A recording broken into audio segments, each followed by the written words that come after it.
Hello and welcome to GED Express Screencast with me, Teacher Marky.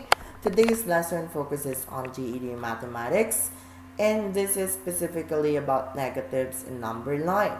Now, at the end of the discussion, you should be able to understand the concept of negative integers and you should know how to plot integers within the number line. Now, let's have an understanding on what number line is. A number line is a line with marks on it that are placed at equal distances apart. For example, we have here the number line above.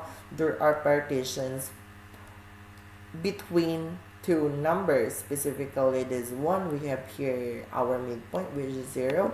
And the one to your left are the negative numbers, and the one to your right are the positive numbers.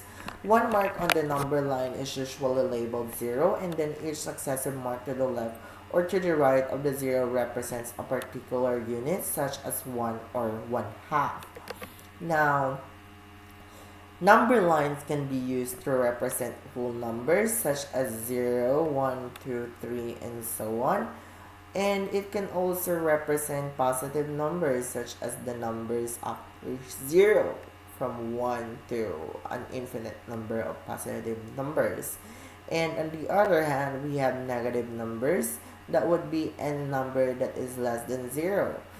This is also being used to represent integers or the set of numbers, such as those represented by brackets, such as -3, -2, -1, 0, 1, 2, 3.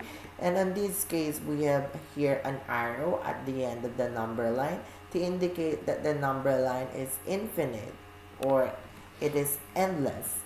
Now, a number can be graphed on a number line by placing a point at the appropriate position in the number line. For example, we have 4, which is on an orange point. So we can see 4 over here. Now, for an integers between -10 and -5, that would be any number between -10 and -5. So we have here the points which are on purple. Now, name the set of numbers that is graphed. So in this case, we have here these points. So that would be -8, -4, 1, 5, and 8 respectively. So this is a set of integers, both positive and negative. So moving on a number line. Now, for example, we make the following moves on the number line. We start at 5. So this is our starting point, and we move left 7 times. So 1, 2, 3, 4, 5, 6, 7. Now, where did you stop? So exactly, that would be -2, since this is -1 and this is -2. Now, how can we represent this mathematically? Suppose we have 5 and we add -7. So in this case, positive will become minus and this will become positive sign. So 5 minus 7, that will become -2. So this indicates the position of the last points that you have moved.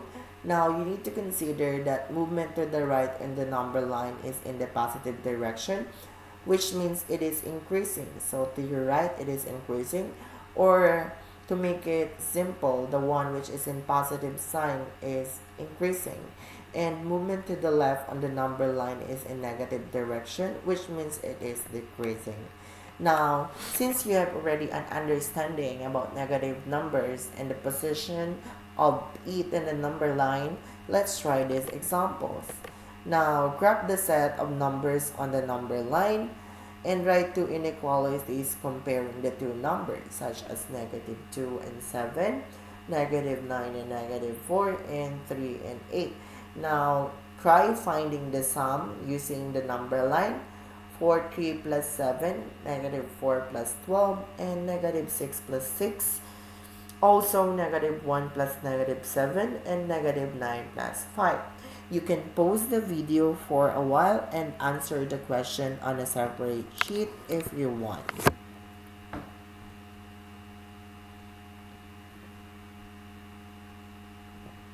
And then we have here the answers from problem 1 to 3. Now we have here an inequality, like we have negative 2 and negative 2 is less than 7, and we have 7 is greater than negative 2. Next inequalities would be negative 9 is less than negative 4, and negative 4 is greater than negative 9.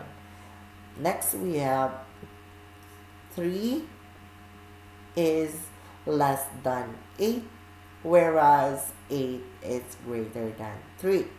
Now for problem number 4, we have here the solution. We start at 3, the position of 3 is in here, and we move 7 places to the right. 1, 2, 3, 4, 5, 6, 7. So we will end at positive 10, so the answer there is 10. Good job! How about problem number 5? So we start at negative 1, and we move 7 places to the left. 1, 2, 3, 4, 5, 6, 7. So we will end here at negative 8. So negative 1 plus negative 7, if you're going to plot it on the number line, the answer will become negative 8. Now for problem number 6, we have here our starting point, which is negative 4, and we move 12 places to the right. 1, 2, 3, 4, 5, 6, 7, 8, 9, 10, 11, 12. So the answer would become 8. Now problem number 7, we have negative 9 plus 5, so we will start at negative 9, and we move 5 places to the right. 1, 2, 3, 4, 5. So the answer would become negative 4, because we will end here at negative 4 on the number line. Now for problem 8, we have negative 6 plus 6, so we will start at negative 6. The position on the number line is here, and then we move 6 places to the right since it is increasing and it is on the positive sign. So 1, 2, 3, 4, 5, 6, we will end at 0 on the number line. So negative 6 plus 6, that is 0. Great job! And that will be all for today. For the references that we have used, that would be macro wheel preparation for GED test and Nelson Math 2017. Thank you so much for watching, and if you find this video helpful, give it a thumbs up and share it with your friends. Since you are here already, you might as well subscribe to our channel down below. Click subscribe, or if you want to connect with us, you can visit www.phuketpals.org. Go through our Facebook page at facebook.com/phuketpals. Or if you have questions or inquiries regarding our organization, give us a message through line or give us a call at 081-417-0978. That will be all, and thank you so much for watching. Have a great day. Goodbye, everyone.